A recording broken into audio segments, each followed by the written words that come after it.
Have you ever wondered why the news plays the same 5 stories again and again? Let me give you a little hint. Brainwashing and repetition is the most basic form of brainwashing. Join me as we look at the news cycle and talk about why the mainstream media is so gutless and afraid to report the truth.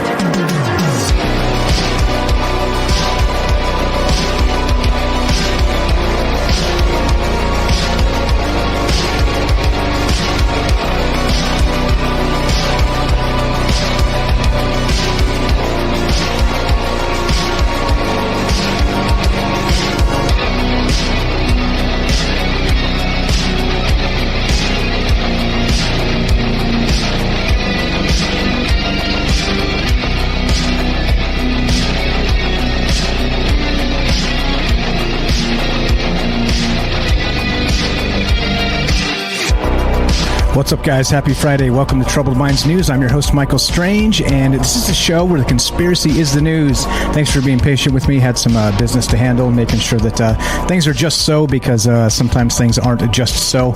And forgive me. Please forgive me. I'm mostly on time most of the time. So there we go. I can take this as a mulligan. So here's what we're doing. This show is basically about the news and about news cycles, about propaganda, about the idea that we have just a lying dog media, right? We have just a media system that's broken, and all they want to do is give us unfortunate disinformation and flat out lies and all the rest of this. And there we go. What are you doing? What are you doing? I knew I heard some cat crackling going around. All right, so what are you doing? Yeah, okay, all right. Anyway, I thought I heard some stuff. I was hearing some weird stuff in my headphones, and I thought, what the hell's going on? There's nobody on Discord with me, but I was hearing almost like somebody was listening.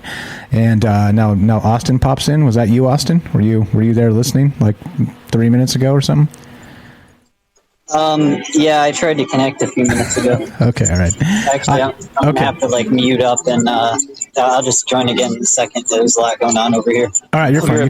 You can mute up and stay there. That's fine. Anyway, so I heard it in my headphones. I was like, what the fuck is going on right about now? Anyway, all right. So this is a show that's about the news. I just wanted to get to the bottom of that. I didn't want to accuse Austin if it wasn't him. But okay, so because I didn't want a CIA wiretap, if you know what I'm saying. Speaking, we're going to get to that today as well. It's in the news. It's in the news. Okay, so check this out. This is the show where we talk about the news cycles and all the rest of that. It was a part of Troubled Minds Radio because we used to do a news portion of that show, but it just got larger and larger and larger. And things are different because, of course, we want to talk about weird stuff over there, not the news.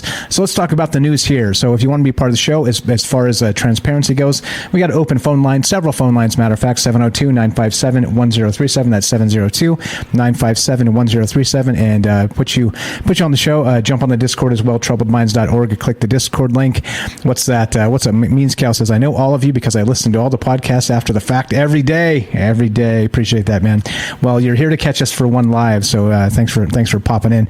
And yeah, that's what she said. Let's do this. Let's go to CNET. Check this out. This is the world we live in, right? CDC. This is from CNET. CDC continues to investigate unusual reports of liver disease in children.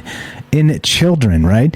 I mean, this is what the hell's going on here? This isn't in the 75-year-old people with all the rest of this stuff, right? But this is what the hell is going on. It says, while still rare, severe cases in children of hepatitis with unknown causes have prompted a CDC investigation, right? What in the world is going on with this? The U.S. Centers for Disease Control and Prevention is looking for 109 reports of hepatitis from an unknown cause. Dr. Jay Butler, CDC Deputy Director for Infectious Diseases, said in a media briefing last week. 5 children have died. On April 25th, the agency issued an alert for doctors and healthcare providers to be aware of a possible link between hepatitis in children and an adenovirus. Although it's rare, children can develop hepatitis with an unknown cause, Butler said, adding that it's important to put the overall rare cases into perspective. He noted that a preliminary analysis didn't find a significant increase in pediatric hepatitis cases or liver transplants, right? So something's going on here. Quote, it's important to note that this is an evolving situation, Butler said. We're casting a wide net to help broaden our understanding. And end quote there. The CDC is conducting a review of these reports, which date back to 2021, he said. Interesting, right? Isn't there an odd thing that happened in the last, so I don't know how many years or whatnot. So I don't know what's going on with this. I don't want to make that claim just yet, but it does seem that this is suspicious that we have 109 U.S. reports of children who had hepatitis across 25 states and territories over the past several months, including 5 deaths. Over 90% of children were hospitalized, and some needed liver transplants, Butler said at the media briefing. The United Kingdom is investigating similar cases in children. So this is just the CDC. We've got the UK is also investigating this. Here's the let's see. There's the actual article from the UK investigating this. If you guys want to check that out as well. I mean, this is beyond concerning. This is one of those things that's like, okay, well, the things don't just pop out of nowhere, do they? Well, I mean, I guess it depends on who you ask. But yeah, this is pretty terrifying, and I don't know. I don't actually have any advice here because other than be safe out there, I guess. I mean, this we'll pay attention to this as it develops and try and get to the bottom of what's going on as more information comes out. But for the meantime, in the time being, we have this, and I don't like the look of this. I definitely don't like the look of this. So anyway, if you want to be part of the show, 702-957-1037. Click the Discord link at troubledminds.org. We'll put you on the show. Let's keep on trucking, shall we? Let's go to futurism.com. Yeah, wouldn't you know it? Boeing reportedly melting down over disastrous spacecraft. Oh, well, this should be fine, right? This should be fine. Is this thing ever going to launch? Is the sub-headline? Yeah, maybe, maybe not. As Reuters reports, Boeing and its supplier Aerojet Rocketdyne are playing the blame game as the May 19th launch date for Starliner approaches swiftly, even as the rocket itself continues to have major issues. Just a week after a part appeared to fall off a Starliner, which we talked about last week on this news show, by the way, a part just fell off of it as they were rolling it down the runway. Let's see. Here we go. Just a week after a part appeared to fall off the Starliner as it was being taken to the launch pad for tests, this latest trouble stems from a fuel valve issue for which both Boeing and Aerojet both blame the other. Sources familiar with the matter told Reuters. In a statement provided to the news agency, Boeing admitted that it is working on short and long-term design changes to the valves, alluding to a serious issue first reported last year that's pushed back the test date for the spacecraft significantly. Oh, this is fine. This should be fine, right? There's been a bevy of problems with the Starliner project, meant to establish Boeing as a proper competitor to SpaceX, capable of ferrying crew and cargo to the International Space Station. From burning fuel way too fast to that's not good to ever reach the International Space Station, to skipping crucial software tests, Starliner's history has been fraught with setbacks that make it hard to believe it will ever truly be able to compete with SpaceX, which, in spite of its own repeated setbacks and failures, has become the only private spaceflight company capable of moving astronauts and goods to and from the space station. All right. The big question now, what we're going to see on that May 19th launch date, which we'll be watching closely because that, of course, is a week from yesterday. So next Thursday is May 19th, and we'll see what happens with this launch date because WTF, this is pretty wild if you ask me, because, and again, right, talk about government contracts, talk about the fact that, with that sweet government cheddar lining your pockets, it kind of doesn't matter how much you fail, does it? Because who's going to step in and take over? If Boeing fails, right, Boeing is like a contractor for the military, and they have been for a very long time. You can't just fire them and move in some other, missile or drone maker or whatever the hell crap they're making, right? So in this case, there is somebody that stepped in and taken over the actual, to put a stranglehold on the space race as far as private companies are concerned. And you guys know his name. I'm not going to say his name because I say his name way too much, but you get the idea here, right? So this has been a huge just disaster as far as this is concerned. And of course, if they're still having problems this close to launch date at May 19th, you think this thing's going to take off? You think anybody's going to actually say, yeah, I'll get in there and try this out? I wouldn't. I'd be like, no, hell no. Like, you need to send some robots up on that sucker first and do like 5 or 6 test flights, and then maybe, right? Not with all the bad press this has got. No, not into it, not doing it. No thanks. What do you guys think? 702-957-1037. Click the Discord link at troubledminds.org. Doing our thing, hanging out, talking about the news. Happy Friday to everybody. Once again, sorry about the delay. Just talking about stuff. There you go. Send my clone, says Daryl. Exactly right. All right, let's keep on trucking. Let's do it. Let's go to sciencealert.com. This is good stuff, right? Speaking of engineering and whatnot, and the failures of Boeing, this is pretty wild. Scientists have powered a basic computer with just algae for over 6 months. Yeah. Hey, what's good? Hey, what's good? Moo, moo, moo. What's up? In a ghastly vision of a future cut off from sunlight, the machine overloads in the Matrix movie series as it turned to sleeping human bodies as sources of electricity. If they'd had sunlight, algae would undoubtedly have been the better choice. Engineers from the University of Cambridge in the UK have run a microprocessor for more than 6 months using nothing more than the current generated by a common species of cyanobacteria. The method is intended to provide power for fast swarms of electronic devices. And the growing Internet of Things, quote, the growing Internet of Things needs an increasing amount of power, and we think this will have to come from systems that can generate energy rather than simply store it like batteries, says Christopher Howe, a biochemist and we assume non-mechanical human. Ha ha, funny science alert. Unlike the side of the Internet we use to tweet and share TikTok clips, the Internet of Things connects less opinionated objects such as washing machines, coffee makers, vehicles, and remote environmental sensors. This seems fine, right? This totally seems fine. Like, why? Once again, can somebody explain to me why our coffee makers and washing machines need to be connected to the fucking internet? Can somebody explain this? Can somebody please explain, like what? So you can get like a bing on your phone when your washing machine's done?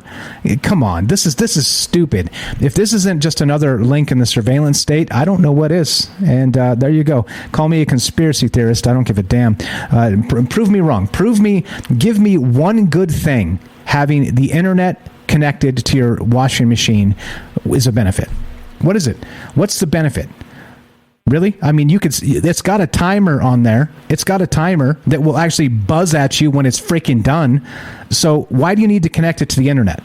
What, to do you have a sensor inside and send whatever kind of particulates there are so they can find out, how often you poop your pants or something?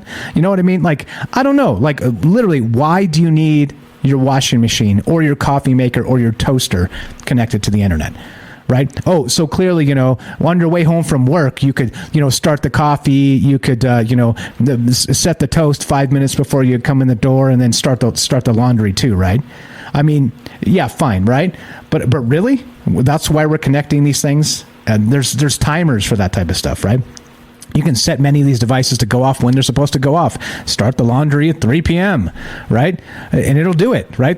I mean, come on. This is stupid. Please, somebody, if you have an idea of why you would need to connect your washing machine, other than remote starting the damn thing, which makes no damn sense anyway, because you'd have to put the clothes in there anyway, right? I mean, the clothes and the soap, right? I don't know. Anyway, for the tech that runs on a mere flicker of current, the solution is to simply soak up energy from the environment, capturing movements, carbon, light, or even waste heat, and using it to push out a voltage. Photovoltaic cells or solar power are an obvious solution in today's world, given the rapid progress this has made in secret in squeezing more power from every ray of sunshine. So there you go. Algae. Hey, I don't know. Maybe it's all about algae. Maybe it's not. What do you think? 702-957-1037. You know me. I don't have the answers. I'm not the answers guy. I just have a hunch about things, and I talk about those hunches. So science alert, algae, running a computer for 6 months. What's up? Everything in my house is smart. Well, all right.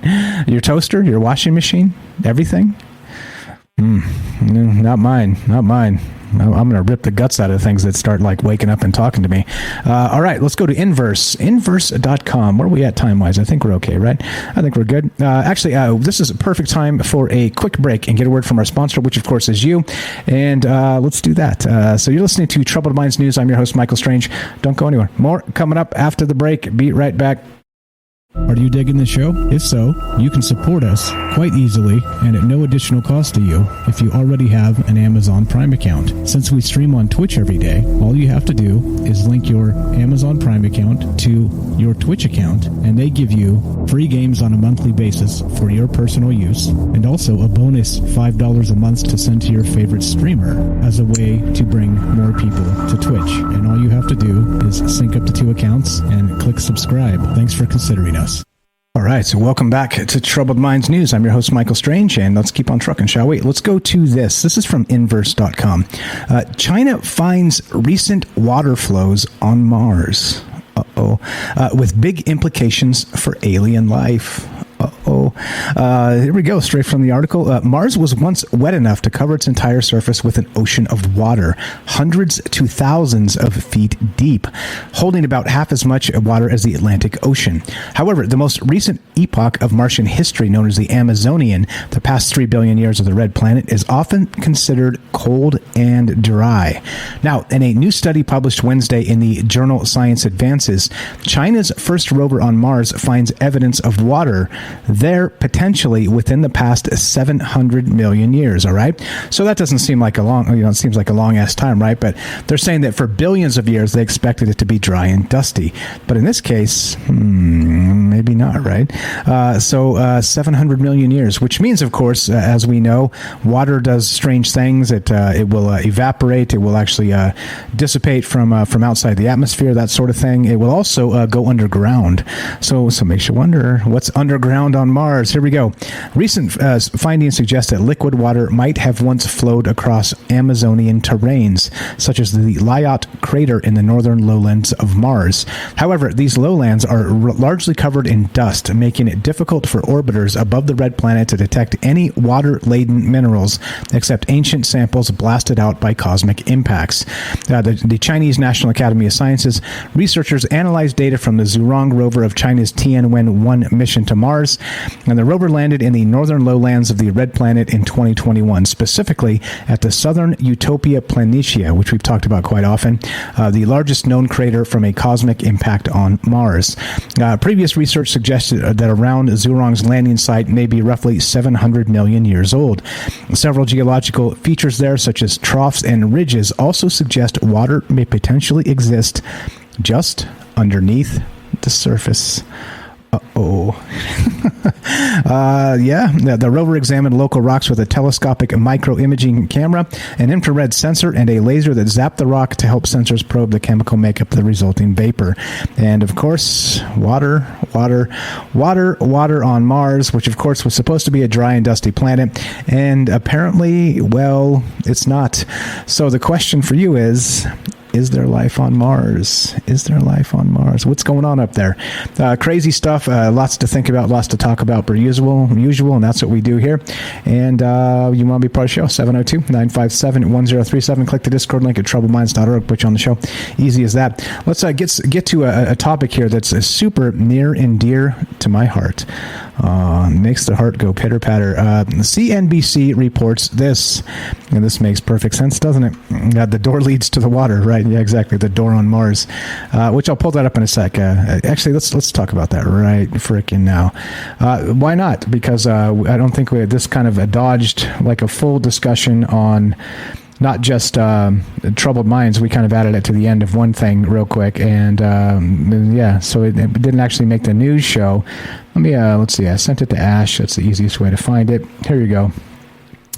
One moment, please. And I'll get you this actual... Here you go. This is from Sol 3466, the mast camera from the Curiosity rover on Mars. All right, so check this out. This is pretty nuts. Pretty insane, okay? This is, if you guys are looking at the screen, this is an exact picture taken on Mars. It was taken by the mast cam on board NASA's Mars Curiosity rover on Sol 3466, which of course was May 7th at 7:58 UTC time, okay? And if you look, it looks like There's a door. It looks like there's a door. Here, I'll get you a bigger photograph here. It looks like there's a damn door. Yeah, there you go. So this in particular is one of those things that make you scratch your chin and go, what?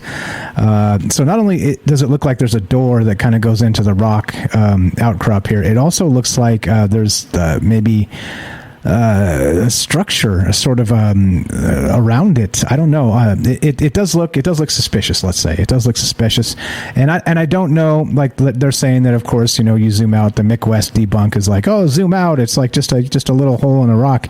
I'm not sure. What I would like to know, by the way, is the scale of this thing. Like if you stood a person next to it, would this thing be like up to your ankle, or would like a person be able to like walk into the doorway? You know what I'm saying? So we are missing scale as far as I can tell. We haven't nobody's determined the height of this that I've seen, but of course they do have estimates that you can get from NASA, but nobody believes NASA. So anyway, there you go. I said it. That's right, I said it. Okay, so anyway, the link is there if you guys want to check it out. I saw a bigger picture. It looks like there's another opening on the other side of that crack in the left, and yeah, it could be. There you go. If you guys want to check it out, there's the actual raw image from Mars, the Mars Curiosity rover. And yeah, how do we know the size of Martians? And that's a good point. I'm just saying, if it's like, if that thing's actually like 2 inches tall, okay, that's less suspicious to me. If that thing's like a man-sized door, what are your thoughts? 702-957-1037. There it is, the door on Mars. All right, let's keep on trucking. Let's go back to this. You guys know me. I love taxes and healthcare. There's 2 ways to trigger me instantly. CNBC reports this May 12th. Tax professionals horrified by IRS decision to destroy data on 30 million filers. That would be 30 million tax filers, right? Yeah. An audit by the Treasury Inspector General for Tax Administration revealed the IRS has tossed data for millions of payers, sparking anger from the tax community. Is there a tax community? Is there actually a tax community? Anyway, the material, known as a paper-filed information returns in accounting parlance, is sent yearly by employers and financial institutions and covers taxable activity, such as W-2 forms, with copies sent to taxpayers and the IRS. Quote, the continued inability to process backlogs of paper-filed tax returns contributed to management's decision to destroy an estimated 30 million paper-filed information return documents in March 2021, according to the report. The IRS backlog, created by years of budget cuts, understaffing, pandemic-related office closures, and added duties, is expected to clear by December, according to Commissioner Charles Rettig, R-E-T-T-I-G. While the report doesn't specify which information returns the agency chucked, the news has triggered angry responses from tax professionals, particularly after another difficult filing season. Quote, I was horrified when I read the report describing the destruction of paper-filed information returns, said Phyllis Jo Kuby, a New York-based enrolled agent and president of the New York State Society of Enrolled Agents. Oh, are they mad? What are they mad about? I'm confused. Why don't they just throw it all away? Just burn it all. Just burn the entire IRS to the ground, of course, after you evacuate everybody safely. And, well, let's just forget it. Just keep printing money. We'll just go Weimar, Germany, and we'll just have to pay $10,000 for a slice of toast. That'll be fine. This should be fine. And yeah, and then you know what comes next? Yeah, people eating each other, or have fun storming the castle, right? Anyway, while the eventual consequences of the decision are unknown, tax professionals have long complained about the stream of automated IRS notices with limited options to reach the agency. Oh, yeah, limited options for, again, right? Like government transparency is nil, even with the IRS, right? They're like, yeah, get in line. You guys follow the FOIA stuff. John Greenwald Jr. is a blackfelt, all that. Like, he's literally waiting years for shit, right? It's like they intentionally do this stuff. You can't get information in a timely manner from the government because they're just waiting for you to die. They're like, yeah, it's fine. We'll get this to you in like 8 years, and then you'll be able to handle it by then, right? When the reality is they're just hoping you'll die, right? That's what's really going on here. I mean, this is stupid. Like I said, I don't really mean that. I mean, maybe I only half mean that. that. But this taxes is one of the things that really gets my goat, because they don't, again, we're supposed to live within our means to pay our taxes responsibly, and our government just prints money and sends it to Ukraine like it's going out of damn style, right? Or everywhere else in the world. It's not just Ukraine, it's every freaking place in the damn world. Proxy wars everywhere, buying weapons for everything. Overpriced ass weapons from Boeing, by the way, as one of the military contractors, which I just talked about. I mean, it's boondoggle after boondoggle after boondoggle. At some point, hey, why are we paying taxes at all? Because they're not representing us. They're not living within their means as a governmental agency. The debt is ridiculous. It's trillions out of control. They stack on more every year. Nobody even gives a shit about reducing it. There you go. You want to trigger me? You talk about taxes, right? You talk about taxes, because this is not fair. It's not fair. They're literally boot on our neck at perjury if you fill out your fucking tax form wrong. I mean, this is all horseshit, and you know it. What's up? Robert says, taxpayers awaiting refunds from Uncle Sam may find some solace in knowing they'll earn 4% interest on payments from the IRS that are behind 45 days or more. Oh, that'll help. What? Right? That'll help. Yeah. I mean, that's nice and all, but that's not going to help. But okay, it's something, I guess. So let's go to this. Let's go to the drive. Yeah, it's boondoggle. It's boondoggle after boondoggle. Let's go here. Speaking of, let's go straight to the metaverse, right? Speaking of the metaverse, what happens when the metaverse itself is actually the world we live in? Ooh, what happens when the metaverse itself is actually the world we live in? Well, let's take a quick peek at what that may actually look like. Oh, maybe we're already in the Matrix. Check this out. From thedrive.com, Google Maps Immersive View digitally recreates Earth for next level navigation. Oh, Google has combined its Street View and satellite imagery with the help of computer vision and AI. And there you go. There's what it looks like. You can virtually, visit wherever they've implemented this. Since its launch in 2005, Google Maps has become an invaluable tool for navigating around the world. Over time, innovations have been blah, blah. Okay. Immersive View is a feature that aims to add rich information to Google Maps well beyond simple navigational hints. Google has taken its treasure trove of Street View images, along with its aerial photos, and created an advanced digital model of various cities that users can now explore virtually. It was all put together with the aid of computer vision and AI techniques. And yeah, am I in there somewhere? You're probably in there somewhere, right? So let's play this video real quick and see what this looks like. This looks pretty wild, right? Here's what they're going to do. You can just zoom in and go down and find the place, and there you go, Westminster Abbey. There it is. Yeah, Google. Boom. Thanks, Google. You're the best. Creating the metaverse. They're gonna beat Zuckerberg to the metaverse. Watch. You're gonna be able to stay home and like project yourself on the streets of the UK and go have dinner with Rohan. Yeah, creepy, super creepy, right?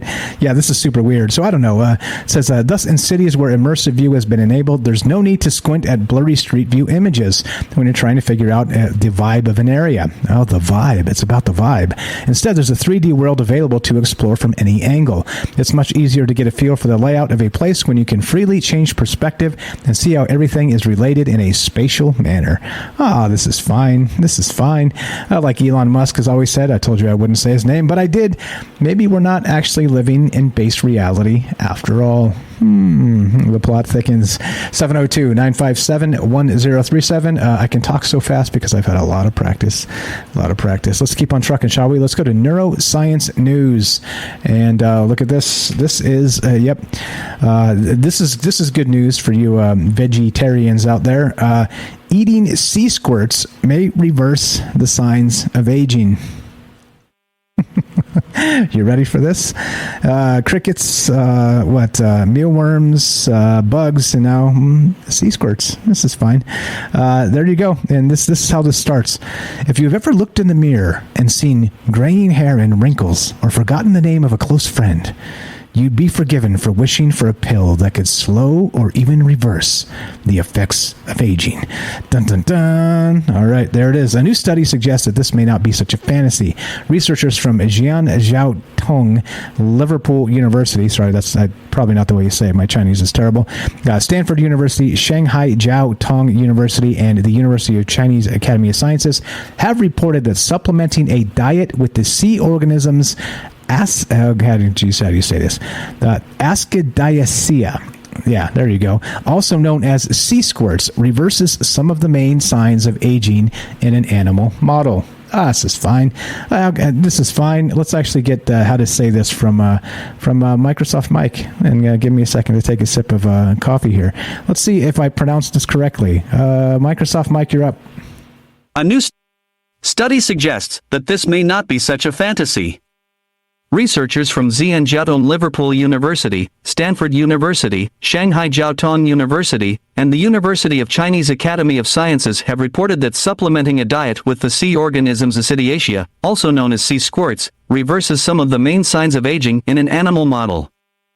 Ascidiacea. See, that's totally what I said. Ascidiacea. He probably said that right, but he also didn't say sea squirts right. He said sea squirts. Sea squirts. That seems odd and out of context. Anyway, sea squirts, as you should properly say it, can be eaten raw and are found in dishes from Korea and Japan. These sea organisms contain substances called plasmalogens, which are vital to our body processes. Plasmalogens are found all over our bodies naturally, particularly in the heart, brain, and immune cells. But as we get older, the amount in our body decreases. This loss is also a characteristic of several neurodegenerative diseases, including Alzheimer's disease and Parkinson's disease. There you go. So, sea squirts, get it? Get it? Yeah, Microsoft Mike is super weird, but he can say words that I can't say sometimes. So, well, there you go. There you go. What's up, Ronald says, I thought sea squirts were what I... damn it. Why? Why, Ronald? Why? For the love of God, why? 702-957-1037. That's 702-957-1037. Don't go anywhere. More Troubled Minds on the way. We will be right back with more of this and more of that and more, well, of everything else, too. Be right back. Welcome back to Troubled Minds News. Let's keep on trucking, shall we? There's always more. Let's talk about this. Let's go to thenextweb.com. Oh boy, this is a fun one. They're still talking about this. We're still talking about this. This is brand new. And wouldn't you know it, this is what may happen when we merge the human brain and computers. What's up, APOC says, I'm not eating sea squirts. Right? Yummy. There we go. By combining fundamentally different components, this is again talking about merging the human brain and computers, a living human brain and electronic system, for instance, we will see how the emergence effect works, which of course would be the birth of new properties that are not inherent in the combining elements separately. Individual artificial intelligence as a bioelectronic hybrid will have fundamental advantages over both the biological brain and any computer system. We also talked about some technical features of a new type of brain-computer interface. Oh, sweet. The previous article raised several ethical questions and even concerns about our future. And this is about the rest of that, this article. The Next Web, pretty good stuff. They usually have pretty good stuff regarding AI and a lot of this neural network stuff and the brain. And yeah, so the main question is how much a person with individual artificial intelligence will be stronger than us ordinary people. Apparently, almost no one in the modern world understands what it is about and does not realize the scale of the upcoming upheavals. Right? I'm currently preparing an article in which I want to talk about the military aspect of this technology, blah, blah, blah. This is written by the individual in the first person, clearly, Alex Kostakov. Check it out. Good stuff. I love these discussions because hearing the way people think about merging brains and computers, everybody's kind of got a good idea of what this is all about, right? And so, or at least their own idea. So if it's your own idea, to me, it's a good idea, as long as it's not some propaganda bullshit mainstream news idea. Well, that's different to me. But anyway, there you go. What's your idea on that? 702-957-1037. Click the Discord link at troubledminds.org. We'll put you on the show. Let's go to this, digitaltrends.com. Yeah, digital trends. What's up? Oh, yeah, it is Friday the 13th, isn't it? I completely forgot. I was too busy handling other things because other things need to be handled. You know what I'm saying? Digital trends. Check this out. I use Duckduckgo. This is what I've used for quite a while now because Google has jumped the shark. They used to track the shit out of you. Now they triple track the shit out of you, and they're trying to get even more creepy with the Chrome web browser. If you guys are using Chrome, I stopped years ago, probably 2 years ago, 2.5 years ago, using Chrome, swapped to other things. And I'll tell you what I'm going to try out next, this other thing. It may be better or worse, but I'll let you know. But anyway, DuckDuckGo calls out Google privacy update for creepy advertising. Oh, I see. DuckDuckGo said in a recent blog post that despite Google's insistence about its transition to using Google Topics and Fledge, F-L-E-D-G-E, instead of third-party cookies to give you more control over your personal data, the new methods might be just as invasive as the tech company implements its privacy sandbox update onto Chrome. Google Topics collects information about users' interests directly from their Chrome browsing history. Meanwhile, Fledge authorizes Chrome to target ads to users based on browsing history, supposedly in a privacy-compliant way and through an on-device auction. This seems fine, right? This seems fine. Quote, these new methods enable creepy advertising and other content targeting without third-party cookies, DuckDuckGo said in a blog post. While Google is positioning this as more privacy-respecting, the simple fact is tracking, targeting, and profiling still is tracking. Of course, targeting and profiling, no matter what you want to call it. Google appears to still have a very loose definition of privacy sandbox, indicating that some solutions will limit sharing of user data with third parties and operate without cross-app identifiers. In any case, DuckDuckGo is not, they are not, let's say, free and clear. They've done some shady shit in the recent past as well. So for them to call out Google, they are better because they don't track directly, but they have done some shady shit with their algorithms, like dumping, for instance, Russian propaganda to the bottom and, stuff like this, which again, it's like, hey, if you're going to, the way I see it, if you're going to allow one propaganda, you have to allow the other, right? Like, or literally, if I had my own search engine, this is what I'd do. I'd make sure that anybody that had any source, monetary source funding headed back to the government had to be tagged as propaganda. Period. That's it. And so if it was like an individual, fine. Like, let's say, what would happen, of course, is they would stop doing that if that was a requirement, and they would start having like these anonymous people, posting shit all the time. I mean, there's so many ways around this. They're going to dark funding and all the rest of this shit. You just can't escape propaganda. But if you're going to allow the goose, what's good for the goose has got to be good for the gander, right? But they don't want that. They want a particular type of propaganda, and that's it. And I think that's horseshit. Not that I'm saying like I'm a Russian apologist. Those guys are, under Vladimir Putin, that army are a bunch of assholes, and I don't know what they're up to, right? But again, notice not the Russian people, the people that are out there killing people. But you get my point, right? So anyway, blah blah, so on and so forth. Let's move on to the next thing. Propaganda. If you're going to allow one side, you got to allow the other side. You got to, right? You got to. All right, let's go. Let's go here. Let's go to PCWorld.com, and this is what I'm going to try next, and I'll let you guys know how this turns out. 6 reasons to quit Chrome and switch to Vivaldi. Oh, Vivaldi? Is that good? I don't know. I'll start using it and let you guys know. So there you go. Vivaldi, the enthusiast's browser. Oh, okay. What the hell does that mean? Right now, and in a few painless seconds that downloading and setting up Vivaldi entails, let us convince you why doing so will enhance your browsing experience. Clearly and obviously, this is Vivaldi propaganda, but it says running a secondary browser is one of the easiest, most impactful decisions you can make on your computer. Let's hope this isn't actual Russian stuff, because I did it myself. There you go. How much Vivaldi do you want? Straight from the thing. Essentials: do not track. Add and tracker blocker built in. Translations. Classic has more, including panels, status bar, fast forward and rewind. Fully loaded has feeds, calendar, mail, all kinds of shit, everything. I don't know. I haven't done it yet. I just downloaded it.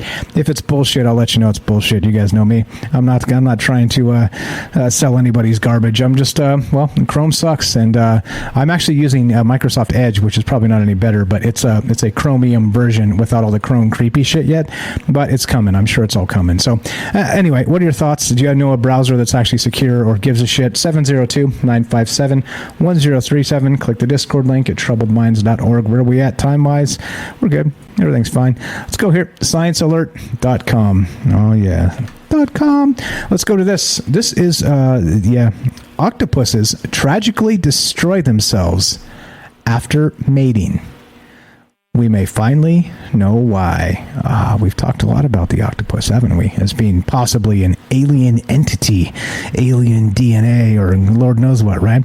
Here you go. Octopuses are doomed to be orphans from a very young age. After a female octopus lays her eggs, she stops eating and begins self-mutilating, tearing off her skin and biting off the tips of her tentacles. What in the world?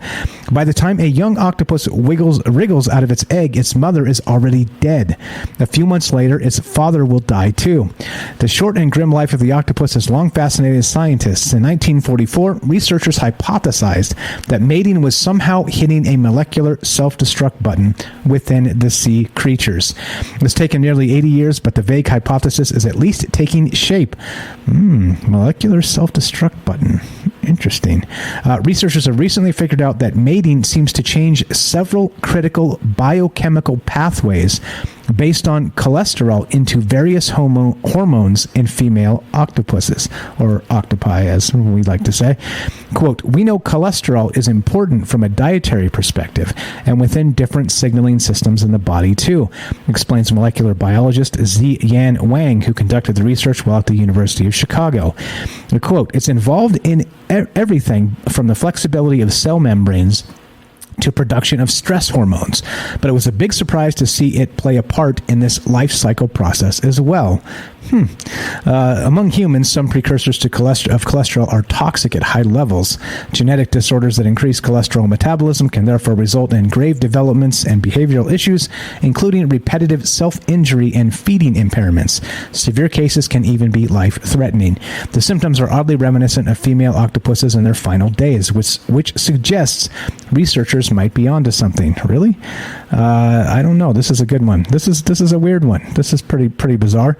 The organ, in 1977, researchers found out that the optic gland somehow plays a role in an octopus's programmed death. The organ is similar to the pituitary organ in humans.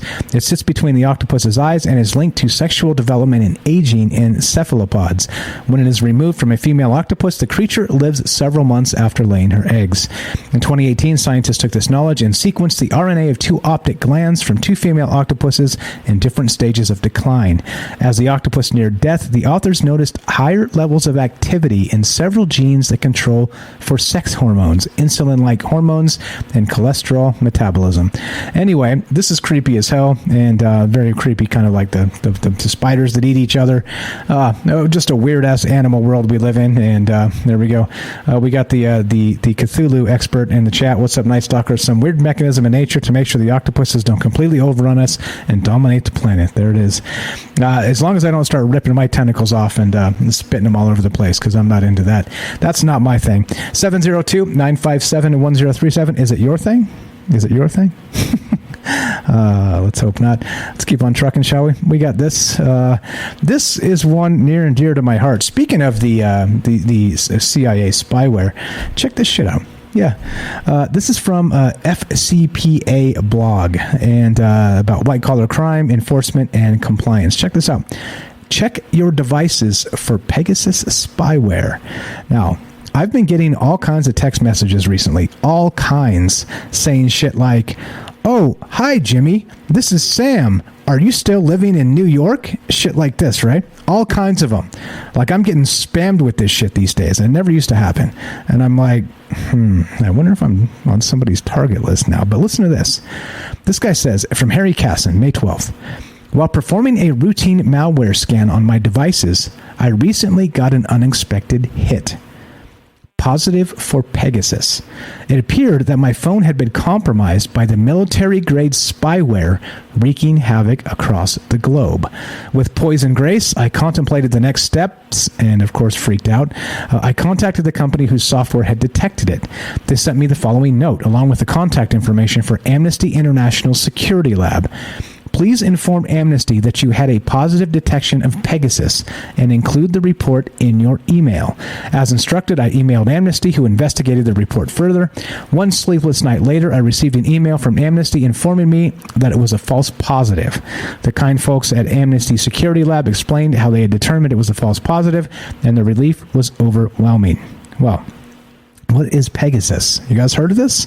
We've talked about this in brief. Listen to this. Pegasus is a spyware developed by Israel-based NSO Group that can access everything on your device. It can also covertly activate functions like the camera and microphone, as well as track your GPS location in real time. It's what's known as a zero-click exploit, meaning the targeted individual doesn't have to click on a link or perform any interaction to have their device compromised. A security expert Gavin DeBecker has said newer versions of Pegasus only require a phone number to take complete control of a device. You want smart toasters now? This shit's going to wake up in the middle of the night and toast your eyeballs. Typically, this article continues, vulnerabilities are exploited via iMessage or WhatsApp. Catch that? You guys catch that? Catch that? All right. You know what to do. You know what to do. There it is, right? Journalists and activists, particularly those covering corruption, are favorite targets. Oh, that's fine, right? That's fine. The chances of your device being infected with Pegasus are small. Still, Amnesty International said its Pegasus project has found around 50,000 phone numbers of potential surveillance targets, including at least 180 journalists and other targets like human rights defenders, academics, lawyers, and politicians. Well, I'm not any of those slimy things, but I can see how they wouldn't like me, because I call out the bullshit when I see the bullshit, all right? How to check for Pegasus. Now, this was the interesting part to me, if you guys don't know anything about this. Safeguarding devices from Pegasus is difficult, but there are some things users can do to reduce exposure. To check for it, you can use a free tool from Amnesty International Security Lab. It's called the MBT, the Mobile Verification Toolkit, which scans your device's logs for known indicators of Pegasus. It's a command line tool, so it's only recommended if you feel comfortable using the terminal. There's one way, blah, blah, blah. There's another one, a more user-friendly option built on Amnesty's MBT is available from Geneva-based software company iMazing. Now, the crazy part about this, right? The crazy part about all this stuff is that in terms of taking over your entire smartphone, right, and being able to act like they're just running the thing, you don't need anything anymore. You don't have to be a knucklehead that clicked on a thing. They just send you. Again, I can count on. Let me count you exactly how many I got right here. I brought the phone with me right here to give you a count. I got, let's see, I got this, I got this, we got, excuse me, is this Lucy's contact number? I got, long time no see. I updated a new number. How are you doing? I got, what else did I get? I got, let's see, another one. Hey, Walter, how are you? Are you still in New York? I got this other one that says I got a voicemail, and I didn't get a voicemail. I got this other one that says, you get the point, right? Like the one that just says hi, right? Just these random text messages from people. I use Signal, by the way, which is at least encrypted, but still, I haven't clicked on a single one. But the point is that, right, it seems like recently I've been targeted. And I started getting these random ass things with just people sending me this random ass shit. And I'm like, okay, what's going on here? And I saw this and I was like, I wonder. I think I may actually download this toolkit. But the crazy thing is, look, who the hell do you trust? Do you trust Amnesty International? If we're being perfectly real, like to not be some sort of like CIA plant to say, oh yeah, send them the thing and say they're clear. No actual thing on your device. It's a false positive. You're fine. Yeah, right? Who the hell do you trust? You can't trust a damn person anymore, right? Especially in the technocratic sphere of things. No, you just can't. Anyway, what do you think? Yeah, exactly. You trust a toolkit? Yeah, exactly. 702-957-1037. I thought it was interesting. What do you think about it? It doesn't matter what I think. It only matters what you think. Let's get one more word from our sponsor, which is you. Do not forget, if you are subbed up with Amazon Prime on Twitch, you do have to re-up it every month because it does expire. So it just takes you a quick second to redo that. So I'd appreciate it very much if you guys would do that for me. And let's do it. One more word from our sponsor, which is you, and we'll be right back for the final segment of Troubled Minds News. Are you digging the show? If so, you can support us quite easily and at no additional cost to you if you already have an Amazon Prime account. Since we stream on Twitch every day, all you have to do is link your Amazon Prime account to your Twitch account, and they give you free games on a monthly basis for your personal use, and also a bonus $5 a month to send to your favorite streamer as a way to bring more people to Twitch. And all you have to do is sync up to 2 accounts and click subscribe. Thanks for considering us. Okay, welcome back to Troubled Minds News. I'm your host, Michael Strange, and we're going to keep on trucking. We got one more segment here, and by the way, we have this going on today as well. If you are into that James Salcedo Paranormal podcast, well, I'm going to be on that in about 45 minutes. So this show will end in about 30 minutes after that. You'll get Michael Strange and James Salcedo talking about Hollyweird, the paranormal in Hollywood, and there you go. So you can catch us over there, and it's coming up at 5 p.m. Pacific time. That's 8 p.m. Eastern. So let's go to khou.com. And speaking of getting scammed or hacked or all the rest of this, look at this. Former FBI and CIA director targeted by scammer. Quote, "If it can happen to me, it can happen to you." Oh. Okay. All right. Oh, well, thanks. Like you're some sort of infallible asshole, you FBI or CIA guy. Anyway, a phone scammer in Jamaica picked the wrong target when he called a former FBI and CIA director, William Webster. Quote, "I served in World War II in Korea." All right, I take that back. Sorry, I didn't mean to insult you. "I was a federal judge." Okay, maybe I did mean to insult you. "I was a director of the FBI." Okay, probably meant to insult you. Anyway, director of the CIA. Oh, God. "And I was a target of an elder fraud scheme," Webster said in a new FBI public service announcement. The campaign is directed at older Americans who fall victim to financial fraud schemes. And last year, the FBI's Internet Crime Compliance Center received more than 92,000 complaints from victims over the age of 60. Their combined losses topped $1.7 billion. Yeah, there we go. Webster and his wife Linda helped the FBI capture the scammers who tried to steal money. The call started with a man who said his name was David Morgan, telling Judge Webster that he won a lottery. Yes. Hey guys, if you get a call saying you won the lottery, stop right there. Stop. You did not win the lottery. They do stupid stuff like registered mail, and they notify you a number of different ways, and sometimes bring like that stupid giant check to your front door, right? No. If you get a random call and you won the lottery, no. Anyway, now the calls were recorded. The total value of the award is about $72 million, the caller, David said. 72, Webster asked. 72 million, the caller repeated. "You are the first place winner." Yes, right? Don't you have to actually enter the lottery to win the lottery? Anyway, but since Webster didn't send any money right away, the calls got ugly. Linda Webster will never forget how vile the caller was. He even knew details about their house. "He got me on the phone alone and threatened to shoot my brains out onto our White House," Linda Webster said. "He knew we lived in a White House and had a sniper that would do it." Well, that doesn't sound like somebody who just actually said you won the lottery. That call was recorded too. Quote, "I'm going to kill you. I'm going to kill your husband. I'm going to set your house on fire because you seem to be playing around and you doesn't know who I am," said the voice on the other end. Oh. All right.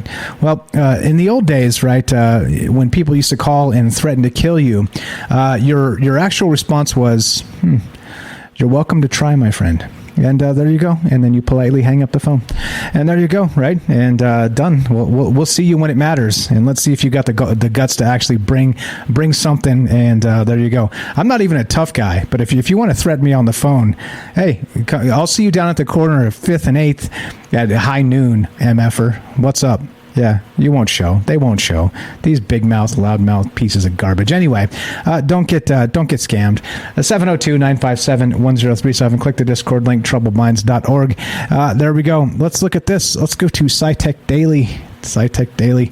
Yeah. We're asking for account numbers. Don't give them account numbers. SciTech Daily. Intelligent AI empowered metasurface could revolutionize our lives. What the hell's a metasurface? Are you shitting me? All right. In a paper published in the journal eLight on May 6th, Professor T. Jun Kui of Southeast University and Professor Lian Lin Li of Peking University. You guys notice a trend here? Every single thing we've talked about has China involved.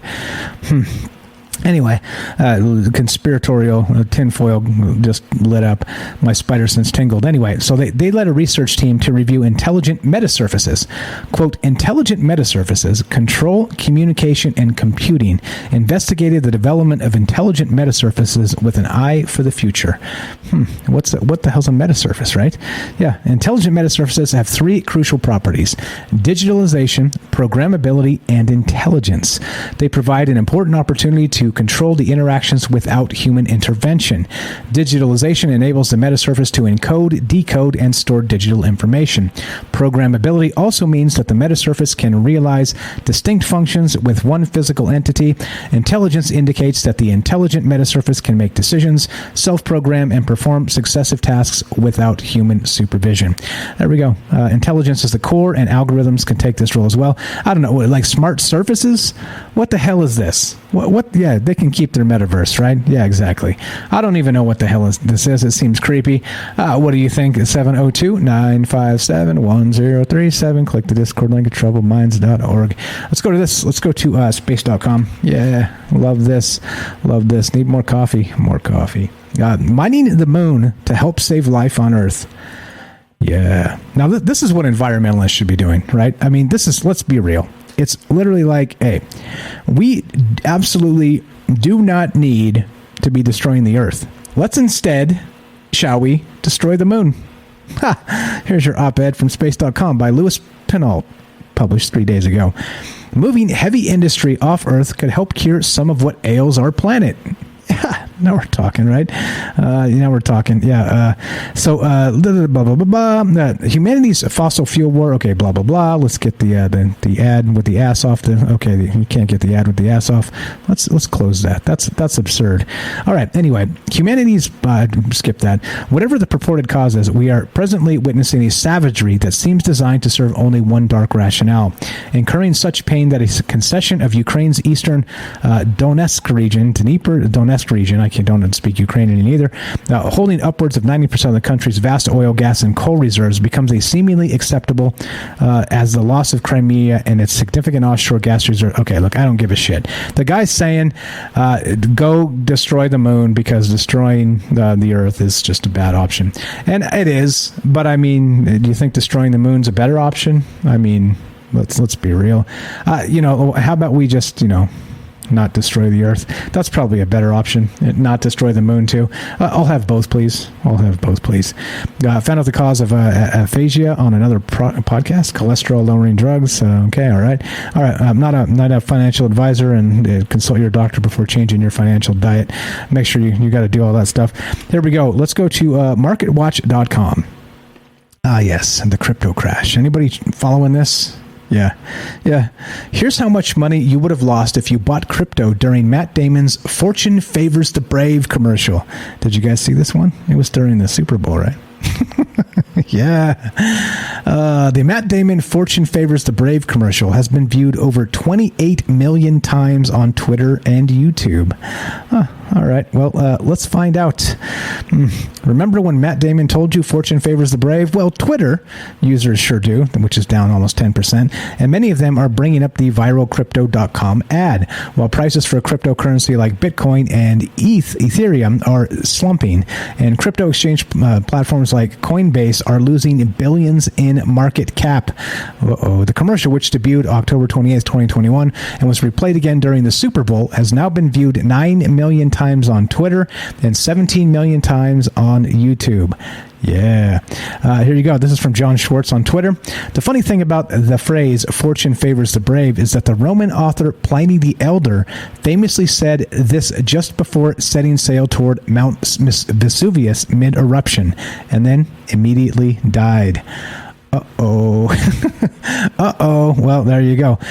Quote, "I've never done an endorsement like this," Damon said, who is also a Crypto.com investor. He said when the commercial debuted. He also told Bloomberg that he's ready to ride or die with the economy. Okay. All right. But he's also not quitting his day job making movies. Oh, well, if only we could just not quit our day job making movies. Matt Damon. Unfortunately, if you had purchased $1,000 worth of Bitcoin when the commercial debuted, your crypto value would be about $481 today. Oh, you see these charts? Yeah, they're down to Goblin Town, down to Goblin Town. Obviously, the commercial likely had little to no impact on the crypto markets, and October represents an arbitrary starting point for any crypto-related price charting. Of course, cherry picking the spots. But anyway, so basically, if you'd spent $1,000, you'd have 481 left, and well, congratulations. There you go. Shout out to Dark Devious, Crypto.com with their new Chronos coin, right? There it is. What do you think? 702-957-1037. Click the Discord link. Yep, Dark Devious is all over that stuff. If you guys are into crypto, go check out the Discord. Dark Devious is all over that. He's into all the crypto stuff, and he's like on the tip of all the news, and he's sharing it constantly in our Discord there. And again, it's not financial advice. It's none of that stuff. So it doesn't have to be. Don't worry. It's not that. But it is interesting information to hear all the takes on the, let's say, the individuals with the in the know-how, the influencers, right? And you know how you become super rich, by the way? Become a crypto influencer. Yeah, that's how you do it. You get people listening to you, and you can move markets with a single YouTube video. By the way, should I say this? Let's say that a friend of mine have been trying to move markets in smaller crypto spheres with YouTube videos, and the tests have come up surprising, even with little traction and not gigantic YouTube channels. So not going to say exactly what and where and when and why, but if we can move things in little pieces by concerting efforts on a particular, let's say, thing, hyping a particular thing. Let's say you buy a particular thing, you hype the particular thing, then sell said particular thing, and it's repeatable. Well, that's how you become rich as a crypto influencer. So what does that mean? Just like actual Robert says in the chat, cryptos are Ponzi schemes. Yep. This is not financial advice, and I'm not a financial advisor. What's up, Gibby? Thanks for the resub. Appreciate that. All right, so as we finish, you guys know the drill. It's Happy Friday, so don't go too nuts. We need you come Monday. Actually, we need you, God willing, come 33 minutes from now, because we're going to be doing some more stuff with James of Salcedo Paranormal over there. I will be on that show, and we're talking about, of course, Hollywood and the paranormal. So come check that out if you guys haven't. I'm going to find that link in the Discord if you guys want to come join the Discord, and we'll put you on the show. We'll actually not put you on the show. You can listen to it over there. It's not really a live call-in show, but you can come listen to it live. Let me get you the thing here. We got let's see, James's server. There it is. We got the this, that, the other thing. Here you go, and you just go straight to the stream chat. There it is. Here's your invite, and there you go. Slap it into the thing. 30 minutes from now. So, oops, that's not what I wanted. There you go. I wanted that. There's the Discord. Do it. Do the thing. I'll hype up the Maybe Juice coin like crazy when it drops. Yeah, there you go. Right there you go. Even more. You make your own coin. You hype it, and then you pump and dump, which actually small time scrubs do, or let's say medium or even large whales do that, but Elon Musk doesn't do that. Come on now, guys. Come on now. All right, let's get the hell out of here. Just ask Musk, right? Yeah, constantly doing that. Yeah, exactly. Well, he's with his tweets, right? Anyway, let's get the hell out of here. And as you guys know, if you want to help the show, there are a number of ways. You like Trouble Minds merch? We got hats. There's T-shirts. There's all kinds of stuff over there. You can buy stickers and mouse pads, and there's a patch now. There's all kinds of cool stuff, and that's what we're doing. So go over to troubledfans.com. That's the official merch place. You can find again all the Troubled Mind stuff. That's the easiest way. You can do that and get actual swag and wear it around, and people can be jealous of the sweet logo, which I get a lot of people asking, and people that have purchased stuff are also giving me feedback saying that everybody asks them, "Whoa, dude, where'd you get that hat? That is sweet," and it gives them a reason to talk about Troubled Minds. So go check it out if you guys want to help the show that way. You can also sub up here on Twitch. Thank you to all the folks who have done that. Patreon, of course, is another one. Rockfin's another one, of course. If you want to help the show but you don't want to spend any money, I completely understand. Spread the word. Let people know there's a conversation going on out there. Trying to get syndicated on radio. So if you have a local radio station that you want to hear Troubled Minds on, like a talk radio by night type of thing, just call them and let them know, hey, you need to get this guy on the radio because we need him in this market, because there's not just him. There's a lot of people that contribute to these shows and have a lot of smart things to say. And there you go. Just a little bit of hype goes a long way. So I'd appreciate it if you guys would spread the word that way, or in other ways, just listen to the podcast feed. The podcast feed is monetized, as many of you know, and there are commercials that play, and just let the commercials play. Every time you listen to an old episode of Troubled Minds, I get a few cents. So please do that, and that's how you do it. That's how you help. It's super easy, and I appreciate it very much. Thanks for being part of this and always enthusiastic about these shows. It does tickle my cold, dead heart, and so thank you very much. One of these days, you guys may actually jumpstart it, and I'll become a human being again with all of my tentacles. Hopefully, I don't rip them off and devour myself like a female octopus. That's just horrific. All right, so let's get the hell out of here. 30 minutes from now, Troubled Minds, Michael Strange meets Salcedo Paranormal and James Salcedo. Maybe high noon in the desert. We'll find out how that goes. So we'll see you guys there. Thank you very much for being part of this, and let's smash the button and GTFO. I already said all the things I need to say, so I'm going to smash the other button and just get the hell out of here. Thanks a lot, guys. Happy Friday. We'll see you in 30 minutes over on James's server, and catch you then. Be right back in 30 minutes or so after I eat this delicious slice of pizza. Happy Friday.